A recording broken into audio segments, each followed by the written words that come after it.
ሰላም የዴሊ ቤተሰቦች እንዴት ናችሁ? ዛሬም ለእናንተ ጥሩ የሆኑ ዜናዎችን ትኩስ መረጃዎችን ይዘን ቀርበናል። ወደ ዝርዝሩ እንሄዳለን።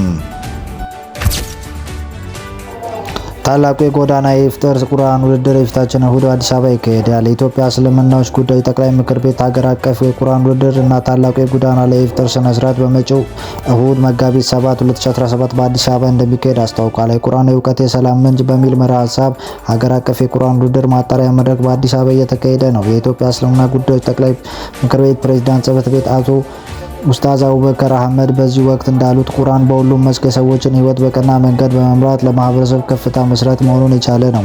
በዚህ አግባብ ውድድሩ ይህንን የቁርአን ክብርና ከፍታ ለመግለጽ የተዘጋጀ መሆኑን መናገራቸው አህዱ ከምክር ቤት ያገኘው መረጃ ያመለክታል። ውድድሩ ቁርአን በልቦናቸው የተሸከመውን ሀፊዝ ወጣቶች ለማበረታታት ቀጣይ ተተኪ ትውልድ ለመፍጠር ያለመ ስለመሆኑ ተናግረዋል። ሌተና ጀነራል ፍስሐ ኪዳኑ በአዲ ጉዱ ከተማ ስለተፈጠረው ጉዳይ ማብራሪያ ሰጡ። የትግራይ ክልል ሰላምና ጸጥታ ቢሮ ኃላፊ የሆኑት ፍስሐ ማንጁስ ዛሬ ባወጡት መግለጫ ማክሰኞ ዕለት በአዲ ጉዱ ከተማ የተፈጠረው ግጭት በተመለከተ በማህበራዊ ሚዲያ ላይ እውነታውን በማጣመም ዘገባዎች ቀርበዋል ያሉት ሲሆን ይህንን የህዝብ ሰላም ለማደፍረስ የትግራይ ትርምስን ለማባባስ የተደረገ አድርገው አቅርበውታል። እውነት ያሉትን መረጃ ደግሞ ዘርዝረዋል። በዕለቱ የጊዜው አስተዳደር የወረዳ ኃላፊ ወጣቶች የመሬት እናከፋፍላለን ብለው አስተዳደሩ ግቢ ውስጥ ጠርተው ነበር ያሉት ፍስሐ ማንጁስ ይህን አግባብ እንዳልነበር ጠቅሰው በዚህ የተነሳ በሄዱበት ወጣቶች አስተዳደሩ መካከል አለመግባባት መፈጠሩን የጠቀሱት ሌተና ጀነራል ፍስሐ ይህንን ወደ ግጭት መምራት አስረድተዋል። መረጃው የደረሰው እሳቸው የሚመሩት የጸጥታ ኃይል ወደ ስፍራው በመሄድ ግጭቱን ለማረጋጋት መሞከሩን አውስተዋል። ጨምሮም በዚህም ጊዜ ድብቅ ዓላማ ያለው አጥፊ ቡድን ግርግር ተጠቅሞ ተኩስ ከፍቷል።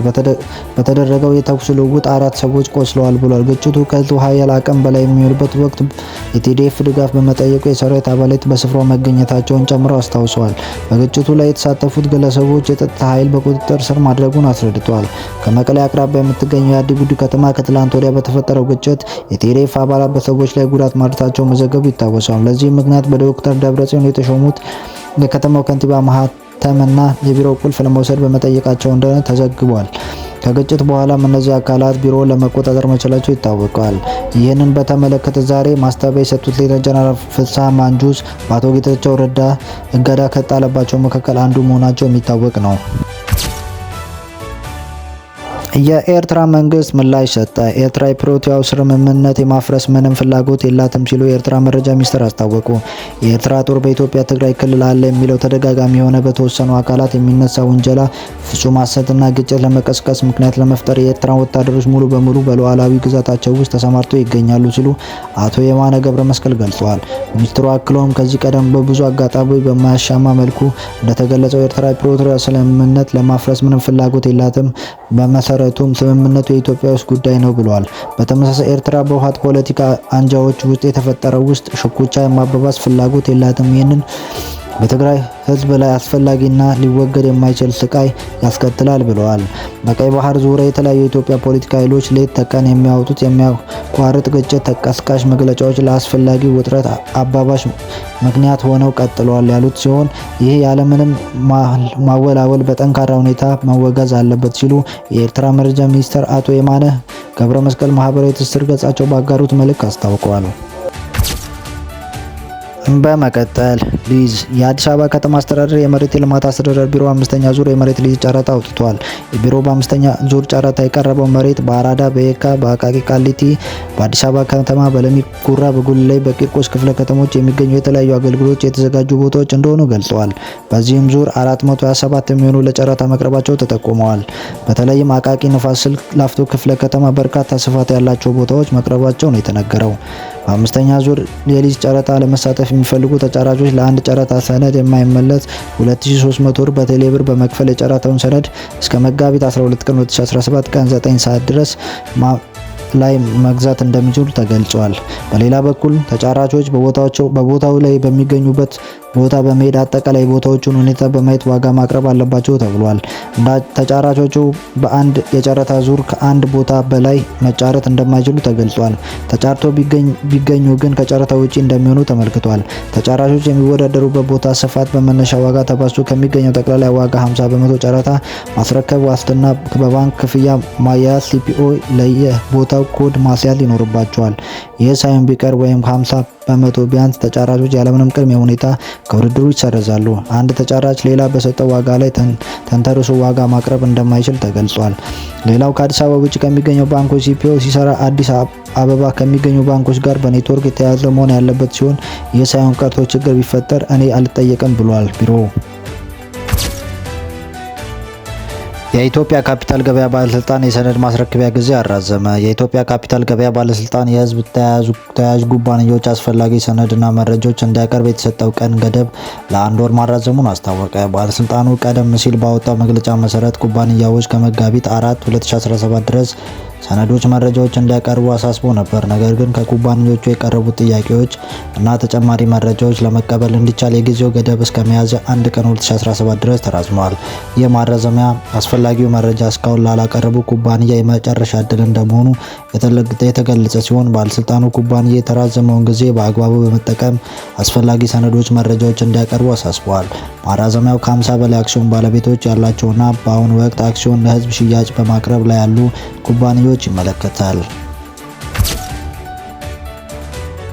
የኢትዮጵያ የ25 ብሪክስ የግብርና ቴክኒክ ቡድን ስብሰባ ላይ እየተሳተፈች ነው። የብራዚል ዋና ከተማ ብራዚሊያ እየተካሄደ የሚገኘው የብሪክስ አባል ሀገሮች የግብርና ቴክኒክ ቡድን ስብሰባ የኢትዮጵያ ልዑካን ቡድን እየተሳተፈች ይገኛል። በስብሰባው በብራዚል የኢትዮጵያ አምባሳደር ሉልሰገድ ታደሰ ባቀረቡት ገለጻ የኢትዮጵያ መንግስት ግብርናና ለማዘመን የምግብ ዋስትና ለማረጋገጥ እየተገበራቸው ያሉ ፕሮግራሞች በተለይም የስንዴ ብሔራዊ ምርትና በአረንጓዴ አሻራ ስራዎች የተገኙ ውጤቶች አስረድተዋል። በብሪክስ ማዕቀፍ ግብርና በተለይም የቤተሰብ ግብርና የትብብር መስክ ሊሆን እንደሚገባ በልምድ መለዋወጥ፣ የቴክኖሎጂ ሽግግር ማሳለጥ፣ እንደ ግብርና ግብዓቶች አቅርቦት ማስፋፋት እንደሚገባው ገልጿል። ወላይታ አንዲት 3 ሴቶች ልጆቿን በሰላም ተገላግለዋል። በደቡብ ኢትዮጵያ ክልል ወላይታ ዞን በሎስ ቦምቤ ወረዳ አንዲት እናት 3 ሴት ልጆችን በአንድ ጊዜ በሰላም መገላገላቸውን ችለዋል። ነዋሪነታቸው በወረዳ የጋሞ ወላኖ ቀበሌ የሆኑት ወይዘሮ አሰፈረች አልሆ በወረዳው የቦምቤ መጀመሪያ ደረጃ ሆስፒታል ነው በአንድ ጊዜ 3 ሴት ልጆችን በሰላም የተገላገሉት። የቦምቤ መጀመሪያ ደረጃ ሆስፒታል ሜዲካል ዳይሬክተር ዶክተር አቤል ላንቴጌ እንደገለጹት ወይዘሮ 3 ሴት ልጆችን ያለ አንዳች ችግር በምጥ መውለዳቸውን ገልጸዋል። በአሁኑ ሰዓት እናቷ ልጆቹን በጥሩ ጤንነት እንደሚገኙ ሜዲካል ዳይሬክተር ተናግረዋል።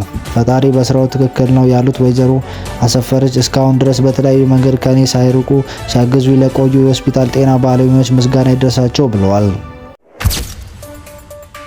ወላይታ አንዲት 3 ሴቶች ልጆቿን በሰላም ተገላግለዋል። በደቡብ ኢትዮጵያ ክልል ወላይታ ዞን በሎስ ቦምቤ ወረዳ አንዲት እናት 3 ሴት ልጆችን በአንድ ጊዜ በሰላም መገላገላቸውን ችለዋል። ነዋሪነታቸው በወረዳ የጋሞ ወላኖ ቀበሌ የሆኑት ወይዘሮ አሰፈረች አልሆ በወረዳው የቦምቤ መጀመሪያ ደረጃ ሆስፒታል ነው በአንድ ጊዜ 3 ሴት ልጆችን በሰላም የተገላገሉት። የቦምቤ መጀመሪያ ደረጃ ሆስፒታል ሜዲካል ዳይሬክተር ዶክተር አቤል ላንቴጌ እንደገለጹት ወይዘሮ 3 ሴት ልጆችን ያለ አንዳች ችግር በምጥ መውለዳቸውን ገልጸዋል። በአሁኑ ሰዓት እናቷ ልጆቹን በጥሩ ጤንነት እንደሚገኙ ሜዲካል ዳይሬክተር ተናግረዋል። ፈጣሪ በስራው ትክክል ነው ያሉት ወይዘሮ አሰፈረች እስካሁን ድረስ በተለያዩ መንገድ ከኔ ሳይርቁ ሲያግዙ ለቆዩ የሆስፒታል ጤና ባለሙያዎች ምስጋና ይድረሳቸው ብለዋል። የቀድሞ የሐዋሳ ከተማ ከንቲባ 13 ዓመት ጽኑ እስራት ተፈረደባቸው። የሐዋሳ ከተማ ከፍተኛ ፍርድ ቤት ባሳለፉት ሳምንት በሁለት ክሶች ጥፋተኛ የተባሉት የቀድሞ የሐዋሳ ከተማ ከንቲባ ረዳት ፕሮፌሰር ጸጋዬ ቱኬል ላይ 13 ዓመት ጽኑ እስራት የ1,000 ብር የገንዘብ ቅጣት ማሳለፉን ተናግሯል። ፍርድ ቤቱ የቀድሞ ከንቲባ ካቀረቡት 8 የቅጣት ማቅለያዎች 4ቱን በመቀበል እና 4ቱን ውድቅ በማድረግ የ13 ዓመት ጽኑ እስራት የፈረደባቸው። በዚህ በእሳቸው መዝገብ ተከሳሽ የነበሩት የቀድሞ የሐዋሳ ከተማ ልማት ኮንስትራክሽን መምሪያ ምክትል ኃላፊ አቶ ታሪኩ ታመነ በ10 ዓመት ጽኑ እስራት እና በ41,000 ብር፣ አቶ ታፈሰ ቱናሽን በ8 ዓመት እና ከ5 ወር ጽኑ እስራት 51,000 ብር እንዲሁም አቶ ሰይፉ ሌሊሴ የተባሉት ግለሰብ እንደዚሁ በ8 ዓመት ከ5 ወር እና 76,000 ብር የገንዘብ ቅጣት ፍርድ ቤት ፍርድ ተላልፎባቸዋል። በአንድ አውስትራሊያ በሰው ሰራሽ ልብ 100 ቀናት መቆየት በዓለም የመጀመሪያው ሆኗል።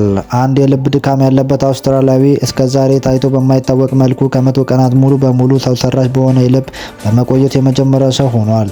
ከቀዶ ጥገና በስተጀርባ ያሉት የአውስትራሊያ ተመራማሪዎች እና ዶክተሮች ረቡዕ ዕለት እንዳስታወቁት ሰውየው ከለጋሽ የተገኘ የልብ ንቅለ ተከላ እስኪደረግለት ድረስ ከመሳሪያ ጋር 100 ቀናት ላይ ቆይቷል። በአውስትራሊያ ተወላጅ ዳንኤል ቲምስ የፈጠረው ይህንን ቫይኮስ የተባለ ሙሉ በሙሉ ሰው ሰራሽ ልብ በዓለም የመጀመሪያው ሊተክል የሚችል ሮትሪ የደም ፓምፕ ሲሆን ይህንን ማግኔቲክ ሌቪቴሽን ቴክኖሎጂ በመጠቀም የሰውን ልብ ሙሉ በሙሉ በመተካት ጤናማ የልብ ደም ፍሰትን የሚያካሂድ ነው። በዓለም ላይ በአመት 23 ሚሊዮን በላይ ሰዎች በልብ ህመም የሚጠቁት ቢሆንም ከለጋሽ ልብ የሚገኘው 6000 የሚሆኑ ብቻ ናቸው።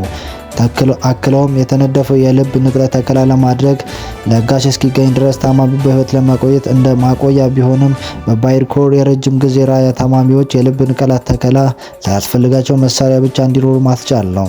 ከዚህ በፊት በዓለም ዙሪያ የተደረጉ የሰው ሰራሽ ልብ ተከላዎች ብዛት 5 ብቻ ሲሆኑ ከ27 ቀናት በላይ ጥቅም ላይ የዋሉ አልነበሩም። የልብ ሐኪም የሆኑት ፕሮፌሰር ክሪስ ሃይዎርድ እንደተናገሩት ይህ ቴክኖሎጂ የልብ ሕክምና በዓለም አቀፍ ደረጃ የሚቀየር እንደሆነ በሚቀጥለው ጥቂት 10 ዓመታት ውስጥ ልብ ከለጋሽ ማግኘት የማይችሉ ታማሚዎች የህይወት አድን አማራጭ ነው። በኪልስ ዩኒቨርሲቲ ፕሮፌሰር ዴቪድ ካልሆን በበኩላቸው ቫይኮር ትልቅ የቴክኖሎጂ እርምጃ ቢሆንም ከ100 ቀናት ብዙ ለበለጠ ጊዜ መስራት እንደማይችል ከ10 ዓመታት በላይ የሚሰራ የለጋሽ ልብ ለመተካት ብዙ ዕድሜ እንደሚቀረው ተናግረዋል። ዘገባውን የጋርዲያን ነው። ርሻም ፑቲን ለአሜሪካ የተኩስ አቁም ሀሳብ የትራምፕ በማድነቅ ምላሽ ሰጡ። ቭላድሚር ፑቲን በአሜሪካ የቀረበው የ30 ቀን የተኩስ አቁም ስምምነት ሀሳብ በመርህ ደረጃ እንደሚቀበሉት ገልጸው ፑቲን ለጋዜጠኞች በሰጡት መግለጫ ዘላቂ ሰላም ለማምጣት እና የዚህን ቀውስ መንስኤ ማስወገድ አለብን ሲሉ ተናግረዋል። ጠብን ለማቆም በአሜሪካ የቀረበው ሀሳብ እንስማማለን፣ ሀሳቡ ትክክል ነው፣ እንደግፈዋለን ሲሉም በመግለጫው ያነሱት በዩክሬን ውስጥ ጦርነት የማብቃት አለበት ያሉት ፑቲን የተኩስ አቁም ሀሳብ ጥሩ ነው፣ ሙሉ በሙሉ እንደግፈዋለን፣ ነገር ግን ከአሜሪካ ጋር ልንወያይባቸው የሚገኙ ጉዳዮች አሉ ሲሉ መናገራቸውን ለሮይተርስ ዘግበዋል። ሰብስክራይብ፣ ሼር፣ ኮመንት፣ ላይክ በማድረግ ትብብራችሁ አይለየን እንላለን። እናመሰግናለን።